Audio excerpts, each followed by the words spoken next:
که اعمال خودش ارزیابی کنه.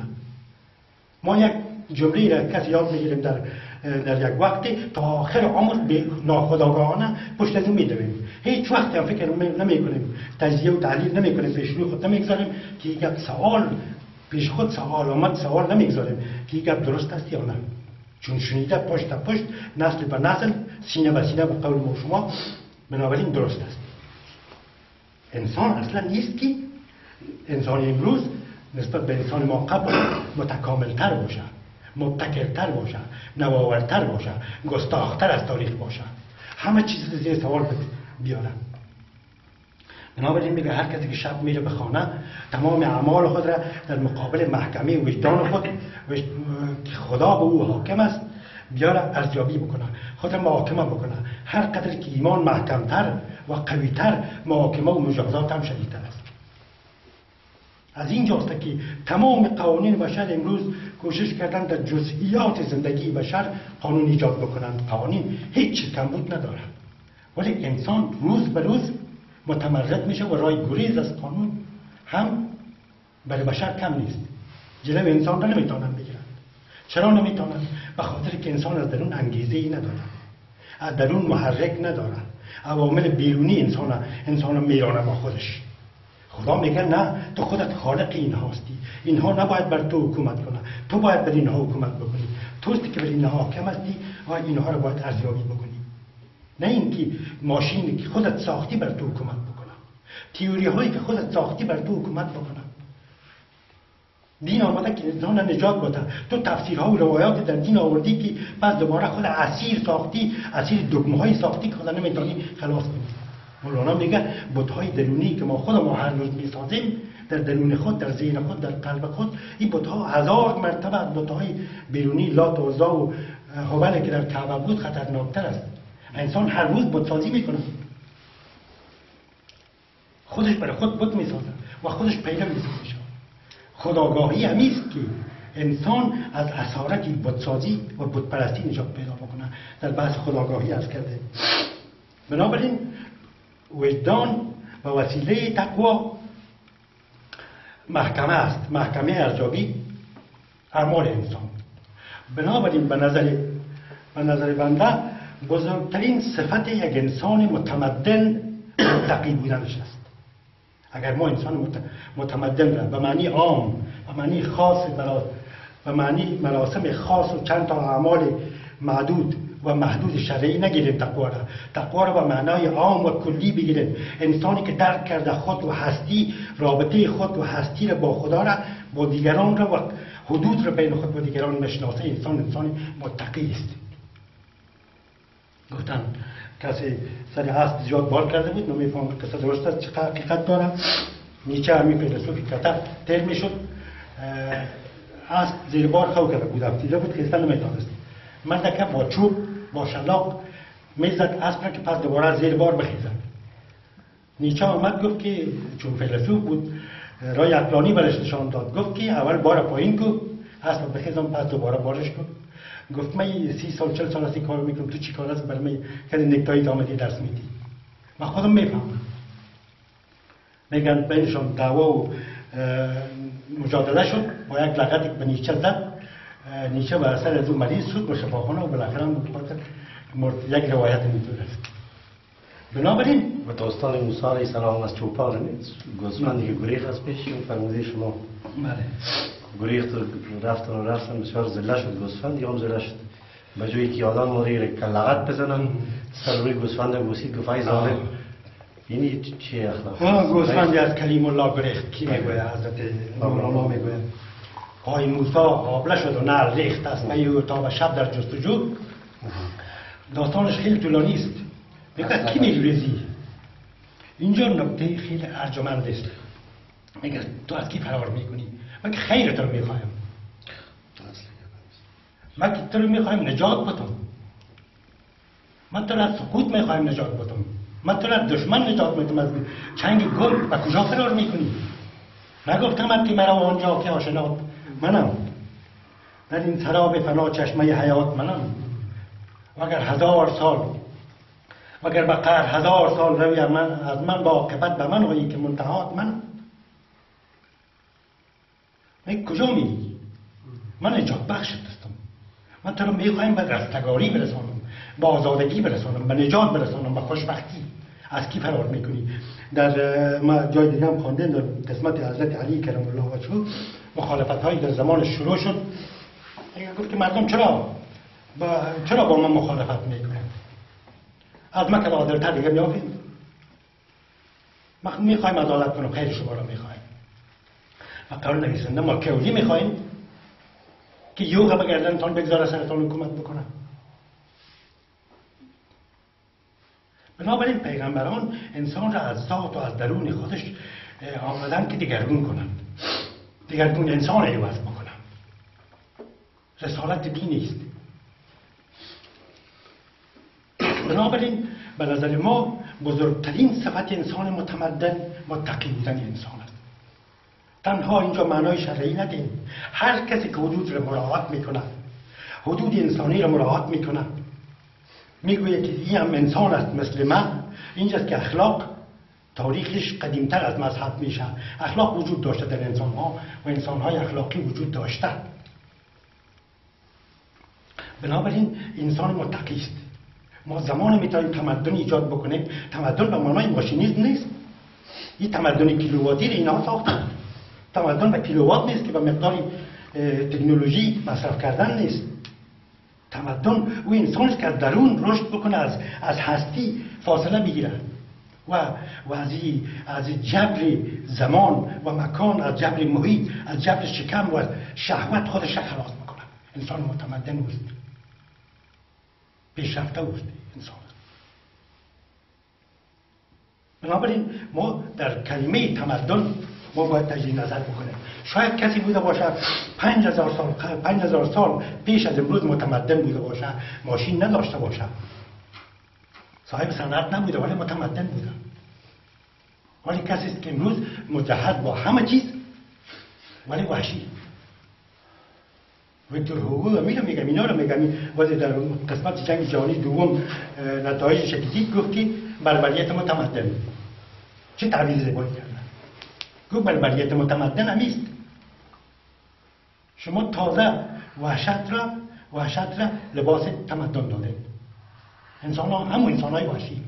شما مقایسه بکنین آقای برنارد مادوف را که 50 میلیارد تا 100 میلیارد دزدی کرده، حق میلیون ها انسان را تا اروپا و آسیا و تا افریقا هم قربانی های از این پخش هستند در روی زمین. آقای مادوف که دزدی کرده در بانک، این آقا چی تصور میکرده؟ اینجاست که تقوا انسان را میتونه رهبری بکنه. قانون از بیرون و تقوا از درون تا انسان منقاد شود. امروز ما میبینیم که شما اگر ما توجه بکنیم تکنولوژی کنترل پیشرفته‌ترین کنترل است، پیشرفته‌ترین تکنولوژی جدید است.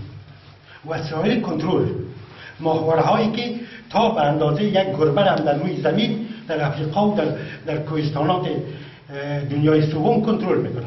جنبش یک گوسفند هم میبینه از صدها کیلومتر فاصله کنترل میکنه. میلیون ها کمره مخفی و آشکار در سر راه ها و چهارراه ها در خیابان ها نصب کردن به کنترل انسان. اینا دلیلش چیست؟ چرا انسان متمدن بعد از پیمودن 2000 سال فاصله تمدن بعد امروز به خلاف عمل میکنه و روز به روز عوامل کنترل شدیدتر میشه؟ چرا کامره های کنترل در همه جا حتی کوشش میکنن که بین زن و شوی هم در زندگی خلوتشان کنترل بکنند؟ آزادی چیست؟ دموکراسی چیست؟ و این چی معنی داره؟ آیا تمام اینها دلیل شکست تمدن جدید نیست؟ آیا این دلیل شکست ماشینیسم نیست؟ شما گفتین علم انسان را به فرشته تبدیل میکنه، در حالی که تبدیلش کرد به دیو، تبدیلش کرد به یک انسان وحشی وحشیترین جانور تبدیل شد به قول توماس هابس. بپرسید که میگه انسان گرگ انسان است، 1000 دلیل براتون میده که انسان واقعا گرگ انسان است. درنده ترین جانور انسان است. به خاطر چی درنده است؟ زیاد درنده است به خاطر که عقل داره. پلانش وحشتناکتر است، توطئه‌اش قوی‌تر است، توطئه‌اش نمیتونی بخوانی، توطئه‌اش 100 سال بعد میفهمی، زمانی که خودت و نسل خودت قربانی شده باشه میفهمی.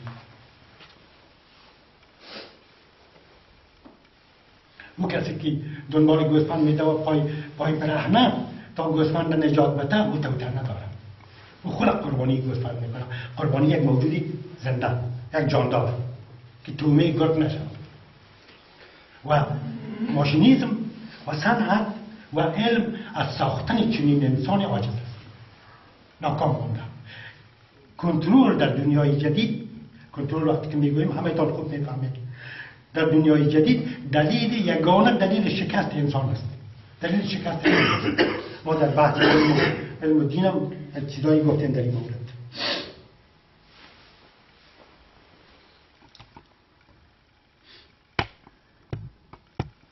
مطلبی بسیار مهم دیگری که در مورد تقوا انسان متوجه می شود است که تقوا اساس سرمایه گذاریش، اساس و بنیادش بر درون انسان است، اتکایش بر اراده انسان است. ما شما در قسمت اراده صحبت کردیم در بحث جبر اختیار.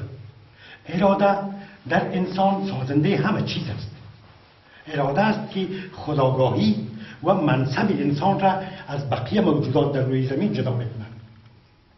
تقوا متکی است بر اراده. اراده موجود است در درون تصمیم گیرنده. شما گرسنه هستین، میخواین غذا بخورین. ماه رمضان یک چیزی از درون شما را مانع میشه و او اراده است. حتی اراده قدرتی داره که شما را برای اشباع غریزه هم جلوتان میگیره. میفهمید که خوردن سبب نجات انسان میشه. خوردن یک غریزه است. باید وقتی گرسنه شدین باید بخورین، پس دوباره انرژی بگیرین. ولی اراده برای تو حکم میکنه که نه، تو روزه داری، نباید بخوری. یعنی انسانی توان را داره که در مقابل خودم مقاومت کنه، نه تنها در مقابل کل محیط، در مقابل خودش، در مقابل شهوتش هم. ما آیه داریم در آخر مطلب ذکر میکنیم که شما میگید در ماه رمضان در ایام که شما با چیز میشینین به اعتکاف حق ندارین معاشرت بکنین با زنان، هرچند حق مشروعتان است. هرچند حق مشروع شما حق دارین، ولی بر حق حدود است. در جاهایی میتونین، در زمانهایی میتونین، در زمانهایی نمیتونین، در جاهایی هم نمیتونین. چراغهای سرخ وجود داره. اینجا فقط اراده است که جلوی انسان را میگیرن. پس تقوا تکیش بر درون انسان است. انسان از درون تجهیز میکنه، مجهز میکنه از درون، قدرت میبخشه از درون. همیشه نیروی پلیس نیست، همیشه نیروی بیرونی نیست، همیشه کامرای کنترل نیست. باور بکنید زمان انسان متمدن میشه که از درون بفهمه که تجاوز به همسایه کاری نادرست و غیر انسانی است. اون زمان بشر پیشرفت کرده. طریق زیستن با دیگران را یاد بگیرد. تمدن است. انسان پیشرفته اوست. طریق زیستن با دیگران کل فلسفه زندگی و نظام‌های اجتماعی است که ما دو نفر را یاد بده چگونه با هم زندگی کنیم، که حقوق هم دیگر را لگدمال نکنیم. پیغمبران که بدون ارتش و بدون اردو و بدون قدرت بیرونی بر مردم حکومت میکردن چی بود؟ بر جان و بر قلب مردم حکومت میکردن. حکمشان حکم بود، نهیشان نهی بود.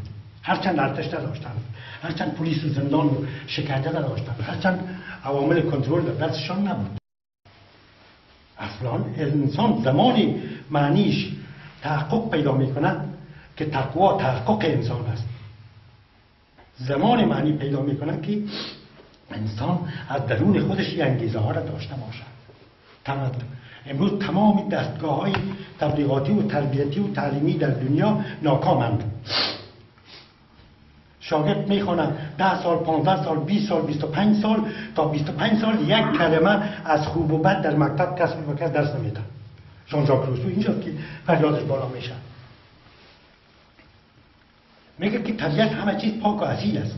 هر چیزی که به دست انسان افتاد کثیف میشه، خراب میشه، مصنوعی میشه و کاذب میشه. تمام دستگاه‌های تعلیمی و تربیتی و مکاتب دنیا خصوصا در جهان غرب رسالت این ندارن که به انسان خوب و بد درس بدن. فقط بر شما درس میدن در فیزیک که مثبت و منفی چگونه با هم تعامل دارند. چیزی که اوصاف طبیعت است. از خوب و بد سخن نمیگوید. بنابراین چنین انسان متخصص بزرگ است، نابغه بزرگ است، چی در اقتصاد یا چی در فیزیک. آقای مدوف یکی از نوابغ علم اقتصاد بود، همین کسی که دزدی که مال چند میلیون فیزیک کردن. با قول سعدی بزرگ میگه چه دزدی با چراغ آید گزیده تر در کارا. دزد اگر عالم باشه خوبتر دزدی میکنه، دزدی که نادان باشه به کادان میدونه.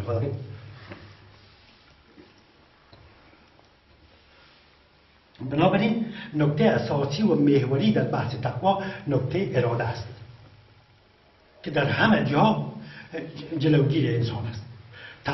مطالعات و تحقیقات نشان داده که کسانی که مؤمن هستند، معتقد هستند از درون، معتقد به خدا، معتقد به اخلاق هستند، در مقابل مصیبت ها و آلام زندگی، در مقابل ناگواری ها و بدبختی ها و مشکلات زندگی مقاوم هست نسبت به کسی که ایمان ندارد.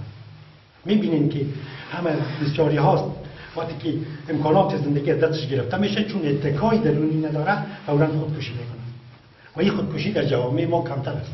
حالا آهسته آهسته موت میشن و تقلید از غرب.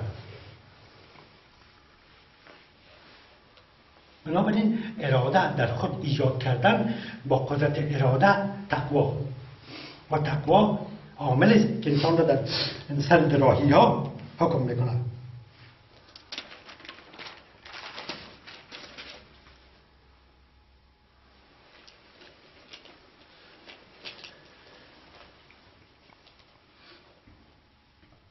تقوا و آهسته آهسته به قسمت آخر ما میرسیم. بنابراین ما نباید فکر بکنیم وقتی که تقوا میگوییم در ذهن ما این تو میآید که چند تا اعمال و مراسم و عادات مذهبی ظاهری محدود است که نمونه را اگر انجام دادیم انسان میشه متقی، یا متقی کسی است که فقط از دنیا و مافیها و از شکم و شهوت و همه چیز کناره بگیره، دنیا را ترک کنه، میشه متقی. در ذهن ما عموما چیزی که از دین عوام یاد گرفتیم همیست، در حالی که تقوا چنین نیست. با تقوا میشه که در متن مشکلات زندگی کنین و بتانین سالم باقی بمانین، بتانین با اون مبارزه بکنین. بنابراین تقوا شامل تمام زندگی انسان است، شامل تمام ابعاد زندگی انسان. تقوا در سیاست از اهم مسائل است، حتی تقوا از تقوای فردی هم اونجا اساسی تر است. شما میدانید یک کسی که مرتکب عمل جرم میشه، یک فرد، یک شخص، ضررشون قطع نیست که آقای مدوف چند میلیارد در یک دزدی میتونه چند میلیون قربانی داشته باشه. چند میلیارد سری چند میلیارد دزدی میکنه. بنابراین چند میلیون نفر کسی که چند میلیون نفر استثمار میکنه از زنا جرمش بزرگتر است. ما فقط در مسائل به اصطلاح مرسوم و مشهور شنیدیم که 4 جرم شرعی است، 4 جرم بزرگ و کبیره است، ولی اینها کبیره تر است. کسانی که یک جامعه را